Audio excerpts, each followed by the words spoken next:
How to fix WhatsApp calls not connecting issue. Well, hello everybody, welcome back into the channel. Let me go through quick and easy and how you can fix WhatsApp calls not connecting issue. Well, first things first, what you want to do is you want to force close the application immediately and reopen it. Now, before reopening it, make sure to check your internet connection, make sure it's not slow or it's not working or such. Then you want to restart the device to refresh, and also you can toggle on and off your airplane mode if you're using cellular data to refresh your network.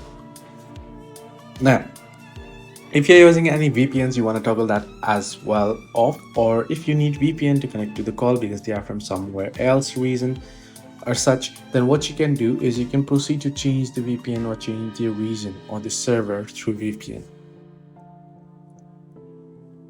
That should fix the issue for you. If necessary, you can clear the cache of the application on Android.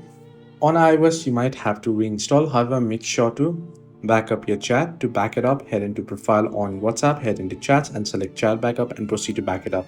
Select backup now option and proceed to backup so that you do not lose any chat history. Hope this video was helpful. Do like and subscribe, and do not forget to leave the comments down below as well.